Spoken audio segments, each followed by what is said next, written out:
So just look at the way he plays with Wukong here. Just look at Rengar and Wukong. So Wukong ults, he walks away. Look, Wukong ults again. He tries to ult the Rengar, but look, he spaces just outside of the Wukong ult range, so he's never actually touched. Gets the kill on Kai'Sa, right? And look here. I mean, like, it's just so good what he did just then with the Wukong ult. He legit solo tanked the Wukong ult without ever even being hit by the Wukong ult. How you going, boys? hybradge here today, back with a new kind of first time video I'm doing. I'm going to be breaking down NattyNat, who hit rank 1 in Korea, how he did it, what he did that you can use in your games to help improve your gameplay and help you climb. Okay, so that's just what we're going to do. It's going to be my first time doing it, so if you enjoy it, please hit the like and subscribe. Comment below if you want to see more videos like this, and yeah, let's jump straight into it. Okay, so NattyNat, his gameplay is very simple, but there are a few things on his first career that he does that I think are really impressive, and we'll kind of skip through it. Like, it is not, his first career is not like that special. Like, it doesn't do many things that sets him apart from other people. He's a good clearer, obviously, right? But if you look here, he's popping bot lane, and just want you to look at his camera usage for like just the next 15-20 seconds. Just look at the way he uses his camera. What does he pan his camera to? What is he looking at? Is he just focusing on his camps the entire time? Just look at kind of what he does as he's finishing his camps. Right now, he doesn't really have to kite as much, right? What is he doing right now? Right? He's looking at the lane he's palming to. He's not looking at top lane. He's not looking at mid lane. He's looking at bot lane, because bot lane is the lane he's palming to. He's clearing top to bot. So he's focusing on the only lane that matters, which is the bot lane. Now, one thing that I do think is pretty impressive, and we skip forward, very intelligent here, is that he actually goes to double smite his camps. Now, this is something I always tell my students not to do, right? I always tell them to save the smite right here. But he double smites. Why? Because he thinks it's more important to get in a position where you can punish the enemy jungle for face checking if they want to contest Scuttle than it is to save your smite for Scuttle, which I think is very smart. And you'll understand why if we just fast forward to the play, right? So you can see here, he's walking towards Scuttle Crab. He's kind of fishing for it. But if you see here, there is a chance he just kills Wukong here, but Wukong is obviously smart. He's aware that Rengar can be there, right? So he smites that blue camp. Now, what does his second smite on red buff actually allow him to do here? It gives him the flexibility to be like, okay, we know Wukong's bot side, enemy bot lane is prio, right? We cannot contest Skull Crab. So what I'm going to do, I'm just going to go up here and take the top side Scuttle, right? Which is very smart. It just, that smite on red buff gives him so much flexibility to his clear, where even though his bot lane griefed and took a bad reset timer, he was able to adjust to that play, get into a position where he could go for either top Scuttle if Wukong was bot, or bot Scuttle if Wukong was top, and it gave him, put him in a good spot. Now here, this might look like, oh, why is he staying here? There's no way he's going to get killed, but very important. Now this game, his entire thought process is he's going to be popping bot lane, right? He's always going to be ping for bot lane, but his top lane, if you look right here, is very low HP, and he needs to get the wave in. It's in a bad spot. So by doing this, what he makes sure is that his top lane is in the playable state, right? He shoves the wave in for his top laner. So his top lane, whilst he is getting these two members very strong, very far ahead because he's palming towards them, he's also making sure that his top lane has a playable state so that he's not stranded in the lane with a bad wave state where Yasuo is going to freeze for like 50 minutes. Okay, so he puts him in a good spot, which is really good to see. Okay, as NattyNat is finishing his last camp on the second clear, right? He's, again, NattyNat is a very simple player. Like, he is a very high level, but his real skill level is shown in the mid game. And this is something I've said a lot about junglers. You're not good. All junglers are good in the early game. Really good junglers display that they're good in the mid game. So you can see here, what he does here is he actually takes a very interesting path. So instead of walking like through mid lane, he takes a safer path, and he prefers to stay out of vision to make sure that his positioning is hidden here. And I think if there's 4 things you can learn from NattyNat, it's patience, it's playing around vision, it's full clearing, and it's also what we're going to see in a second, spacing in skirmishes. Okay, so you can see here, by doing this, he's ensuring that his position is hidden. And you can, if you look here, Wukong hits the vision part, so they see him right now. You can see here that they see him, right? But it's already too late. This Yasuo's fate is already sealed. Like, it's already like cooked, you know? Like, this Yasuo is already dead, because he played around vision so well. So because he played around vision, Yasuo was like, oh, there's no way he's top lane. We would have been able to see him. If he walked the Skull Crab, we would see him on mid lane, or if he resets, he wouldn't be here yet. However, he was here, right? Because Wukong, remember, Wukong started clearing before him. So if Rengar reset, Wukong would be there before him. But because he walked that vision and did a little sneaky chain link up into the Scuttle Crab, he was actually also able to get not only the Scuttle Crab, but also kill there. So good play around vision, gets him a kill, or gets his team a kill, and gets him Skull Crab. Really nice so far. So vision play is something that he really uses to his advantage. So around here, you can see that he's like, I'm not contesting the Skull Crab, these grabs. Why? Because if you look at top lane, right, Yasuo has a mega push, as you can see on the minimap. So he's like, I'm not going to get the Skull Crab. So I'm not going to get these, while I keep going, I'm not getting these grubs. So what he does is he elects to cross grab. So very, very smart decision by him here. You can see, he's like, I'm going to cross him. But look here, there's a ward in that bush right there, right? There's a ward in that bush right there. So he's like, I can't walk for river. So again, he's very smart playing around vision. That ward is actually giving Kai'Sa false confidence, because Kai'Sa's like, if Rengar's going to walk, he's going to walk behind me. Instead, what he does is he ults from this angle. So now he gets his free kill on Kai'Sa. So he gets that cross map. He gets a successful cross map play on the grubs. So he gives grubs, but gets a kill for it. And if you look here, he doesn't go for the Drake here. Most junglers here would go for the Drake, with the instant tunnel vision of the Drake. Why is he not going for the Drake here? I want you to pay attention to two things. Number one, mid lane recall. Number two, Corki needs to shove in that wave. So because he knows they can't be here, he knows he can't do it right now. If Vulcan runs down, he'll just get stopped. He goes back to his Krugs. Now again, what is NattyNat very good at? Cross mapping. Like, he sees the Vulcan go for this play. What does he elect to do? He's like, you know what? Now I can go for the Drake. So now he gets the Drake, right? He's not going on the Drake in a bad time where his laners can't help him, and if the Vulcan runs down, he can contest him. He goes for the Drake when you can look at where is his bot lane right now? At tower. Where's his mid lane right now? In the lane. So both of them can come help him. We know Vulcan's top side. This is a perfect time for Drake. So one thing I will say that I think you guys should learn is that don't just assume that because they're going grubs, you're going to get Drake. Make sure that you have the right wave states to play for it too, because otherwise what can happen is they can come and stop you. What NattyNat does is he shows extreme patience, and it pays off here. He gets Drake. Really, really nice. Now, this next kill right here, honestly, nothing special. Nidalee just... I mean, honestly, reporting Nidalee here, it's not worth getting a kill on Nidalee support. To Rengar for a kill on Rengar, it's not worth. But I want you to kind of pay attention to what NattyNat does here. Now, I want you guys to remember that we just saw Kai'Sa flash not too long ago. We legit just saw Kai'Sa flash, okay? So, what NattyNat does is, usually you should reset here. Why should you reset here? Because if you look at the gold, 1600 gold, he's got his item, he's got his Yomu's in base, right? He should reset here. However, he elects not to do it. Why? He knows Kai'Sa has no flash. So he knows, and also one thing is, look at this wave. This wave needs to be shoved in. Kai'Sa is for sure going to shove the wave. Why? Because this wave is pushing into NattyNat's side, right? So Kai'Sa has to walk up on that wave, right? Insane. So, why does he go for this play? There's three reasons. Number one, wave state is good, right? Kai'Sa needs to shove it in, so Kai'Sa will walk up naturally. That's what he has to do. Number two, Kai'Sa has no flash, right? So because he has no flash, we don't mind. We don't mind. We go for this play because we know he's going to die, right? It's a guaranteed play. If we get on top of him, he's going to die with no flash.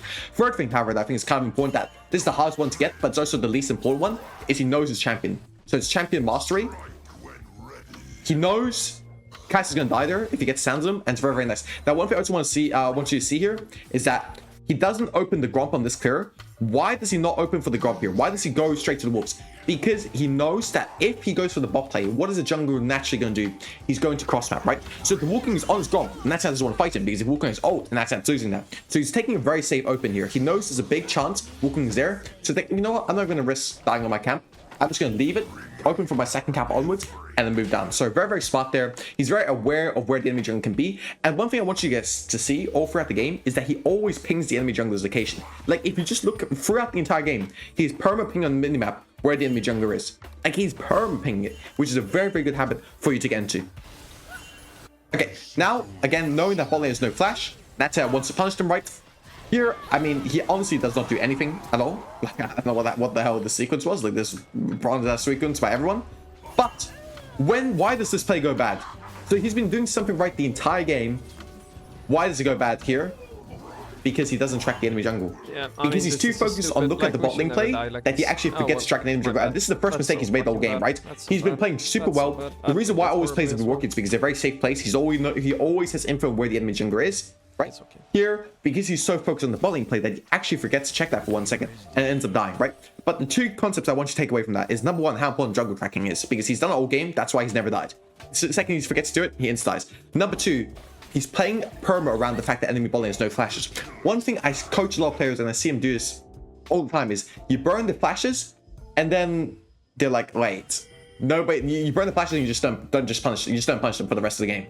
Very, very bad habit. If you burn the flashes, make sure you're punishing it, right? Make sure that you're making them pay for using their flash. Otherwise, if you burn the flashes, that's pointless, you know, if you don't punish it, okay? So the jungle is very important that you have this mindset where you're tracking the enemy summoner spells. When you burn it, make sure that you're going back there, you're paying them a revisit, you know? It's like if you're, you know, if you beat someone up on the street and you're like collecting protection money, you're not just going to collect it once. You're going to collect it multiple times, you know? So that's just the main thing. If you show your might, you're gonna have to abuse that. Now here, well, very important thing, because he saw the Wukong go towards bot side on vision right after the Nico kill, right? He knows that he can cross map here. So again, that's entire gameplay is just about cross mapping. He knows enemy Wukong's bot side. What does that mean? It means his camps are free, there for the taking. He goes for his camps. So you can see every time Wukong is making a play, NattyNat is answering, right? So he gets 2 camps here, right? Two good camps as well. Raptors are red, right? And then what does he also get here? I mean, I don't know what this Yasuo is doing, by the way. Like, what is he doing? This is a grief thing, but not only does he get 2 camps, he also gets a kill. So you can see it's 3 and 1. Honestly, what has he done this game? Full clear, cross map, punishing flashes, right? So far, 14 minutes into the game, we've seen things that are, honestly, if we look back and review, quite basic, right? So that is just a very good at doing the basic things right. Like that, he's very good at that. And so far, he's done these 3 things super well and it's put him ahead. So that's 3 things you can definitely learn in the early game that he does, and something you can learn from, and something you should implement into your game. However, what he does in the mid game is, in my opinion, what you should be here to see. Okay, so if you look here, he's actually saying he's pinging the Drake that we're not playing this. He's saying I'm not playing it right now. He pings danger ping on the Drake. Now, why is he ping danger ping on the Drake?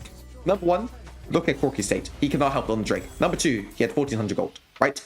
So he understands I have my item in base, like he has his Profane Hydra now, right? He's like, I'm not going to go for the Drake, where if the enemy comes, it's like this advantageous fight. Why? Because I have too much gold, because my lanes still are not in good state. If you look at him, every time he does an objective, his laners are always in a position to help. His laners are always there. Look at the pings. Just look at what TF's doing.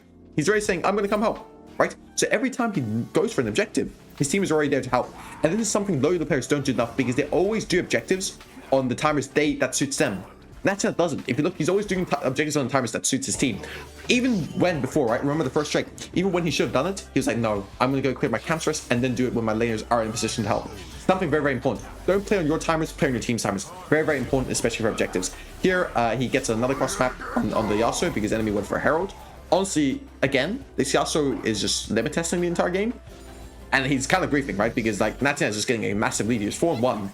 Purely just off cross mapping, like if we're being serious, right? So very, very nice. And one thing I want you to pay attention to is what he does here. So he actually takes this wave, and this is something people don't do enough, especially below challenger, is people will just make a play and a reset. He misses a cannon here. I don't know what he's doing, but people will just take the, I'm just joking, obviously it happens, right? They will just make a play and a reset. He will push the wave if it's there for the pushing, right? Because why not? It's a free wave, just take it. And I want you to pay attention to his spacing here. Look at what he does here, right? Just look at him. He's keeping them interested. He's keeping them interested by walking in, and when he's ever at any danger of taking free damage, he walks out. So that in and out movement makes him so special.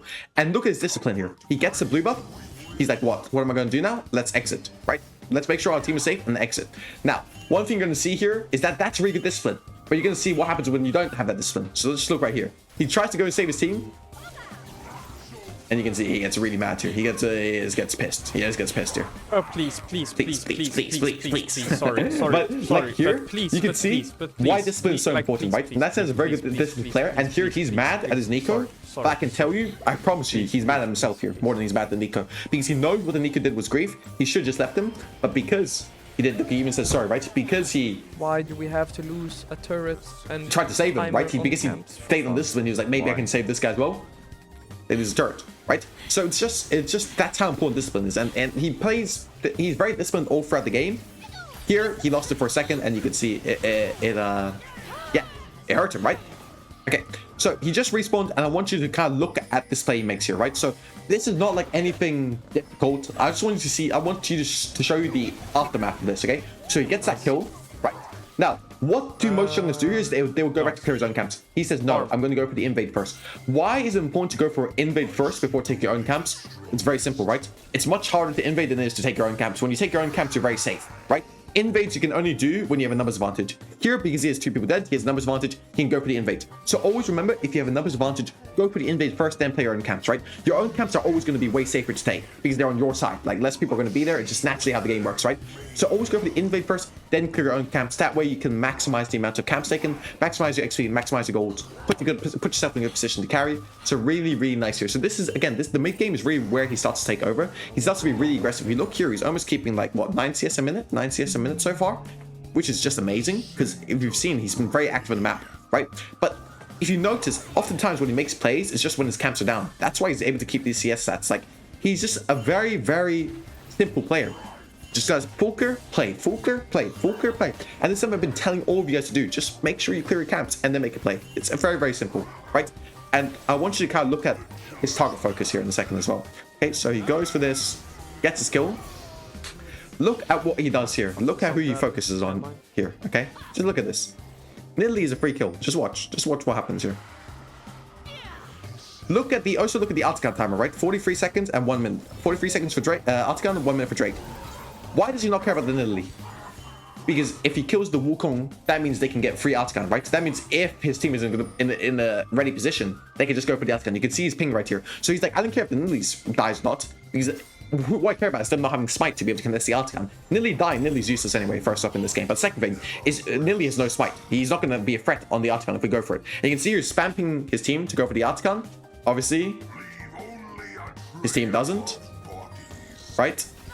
So it doesn't end up paying off, but you can see the thought process is correct, right? You always want to kill the jungler on the objective timers, because that's the most important. If they have no jungler, they can't contest. They will never contest, right? So that's kind of his thought process. His top lane dies here, so they don't get it, which is kind of sad, but the thought process was still correct, and something you can definitely apply to your own game.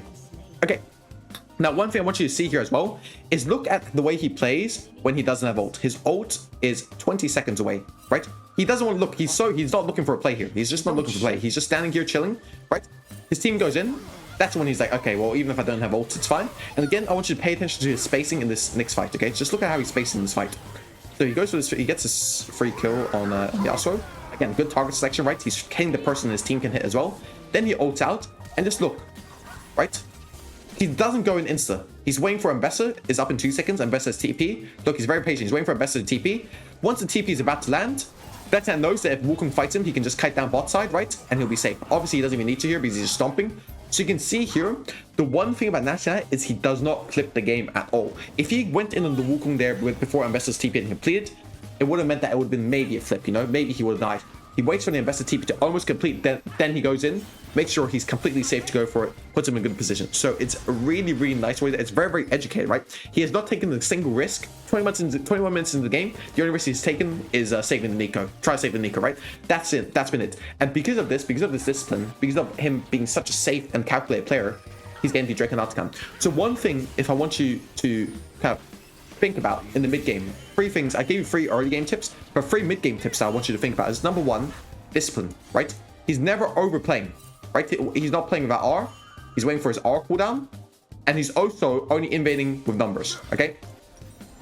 The second thing I want you to kind of think about is he's very, very good at waiting for his team, right? He's only hitting the target his team can hit. For example, last fight he hit the Yasuo, and then he didn't insta-go on... This also ties into this. He didn't insta-go on the Wukong. He waited for Ambessa's TP to almost finish channeling, and then he goes for it. The third thing is, all throughout the game, what is he doing? Full clear. He's just full clear. Look, he's doing another full clear. He's legit doing another full clear, bro. Like, this guy's done full clear for 23 minutes. He's just doing full clear, full clear, full clear, full clear. And that's kind of how he's building this lead. Like, if you look here, I think he's up like what? Yeah, 70 farm on the enemy Wukong, purely off doing full clears. He invaded 1 camp, guys. He legit invaded 1 camp in the mid game. Right? That's all he did. But because Wukong is trying to make plays before clearing his camps, he gets put very behind. So what I want you guys to think about is number 1, RCD, number 2, full clear. Right? These are 2 important things. Now I want you to low-key just understand this bit of sequence here. After full clears, what does he do? This is just an example of what you can do to your games. I think it's a good example. Is he gets a skull crab, and then look here, he ults to hover both bot and mid lane. He knows Kai'Sa's going to walk up in the wave. He just runs mid. Gets a free kill. Bounces, right? Really, really good. And then again, just pay attention to his spacing here in this fight. His spacing is always good. His best thing. Look, he walks in to make Wukong, to get the free kill on Wukong, right? And then here he's just chilling. Look, he's always kiting to his team, right? He's always making sure he's safe, and then he recalls in their face. Really, really good. So again, spacing in fights is just really, really, really nice to see. Now I kind of want to show you what he does here. So he starts channeling ult here, right? And this is the best fight that displays spacing, okay? So just look at the way he plays with Wukong here. Just look at Rengar and Wukong. So Wukong ults, he walks away. Look, Wukong ults again. He tries to ult the Rengar, but look, he spaces just outside of the Wukong ult range, so he's never actually touched. Gets the kill on Kai'Sa, right? And look here, I mean, like, it's just so good what he did just then with the Wukong ult. He legit solo tanked the Wukong ult without ever even being hit by the Wukong ult. A Wukong ult is the only way the enemy team wins the fight, so he baits out the Wukong ult twice and never gets hit by it. It's just amazing. The first one was blocked by Edge of Night, to be fair, but the second one is just so amazing. Now he gets the Baron, it wins the fight, gets the Baron, and puts his team, and now everything else is just formality, right? So he can't, yeah, like so far, his late game, in terms of team fighting, there's a few things that I want you guys to think about that he's doing a lot, right? If you just look at his team fighting, there's two most important things I think he does a lot. Is spacing is super, super good. He's always making sure that he's in the position to damage and bait. Bait is the most important one. Like, this is the thing we don't do enough, right? Bait, but he's not in the position to get hit, right? He's always out. When the enemy team wants to go on him, he's always just out of range. Okay, second thing that he does a lot is he always focuses the teammate his targets can hit. For example, last fight, he focused the Yasuo, who's the closest target to him and his team. Then he focused the Kai'Sa, who was the one hitting his ADC. Then he focused on the Wukong, right? So it's just very, very smart discipline here. And you can see here, right here, this is going to be the ending of the game. He uses his positioning, just takes out one free kill, right? He's not going too far. Look, he's waiting for his team. Look, he hits the bomb to bait. Right, very, very smart. He's waiting for his team. He's not going in here, even though he's super fed. He's 14-2. He's not going in. So he waits for his team, doesn't take any risks, and gets it, right? So what I will say about NattyNat that I think is very, very good, other than the early, mid, and late game tips, early, mid, and team fighting tips I showed you, in general, the mindset I think he has that's very good is he never flips, never takes any risks. This might be like seem boring to watch to you guys. Like, sure, he's not the most interesting player to watch, right, in terms of his gameplay, but I think it's like the best gameplay is just to be disciplined, right? Like, this is something I need to learn. Like, I just want to go full limitless. He stays disciplined, only goes for fights where he has another advantage, where he has an advantage, takes those fights, wins those fights, and that's how he carries. I want to say congratulations to NattyNat. I mean, it's honestly such an impressive achievement. Over 60% win rate in Korea Challenger. Hopefully, I was able to break down his gameplay and some of you guys learned somewhere from it. If you did want to see more videos like this where I'm breaking out, I'm thinking Cal Stanza, who hit rank 1 in Europe recently, let me know in the comments and I'll make sure to do them. Thank you all for watching. I love you all. Sub to the channel, follow me on Twitch, join the Discord. Peace. We're out of here. Do you want to learn how to become a better jungler? Oh, you do? Go watch the jungle guide right now.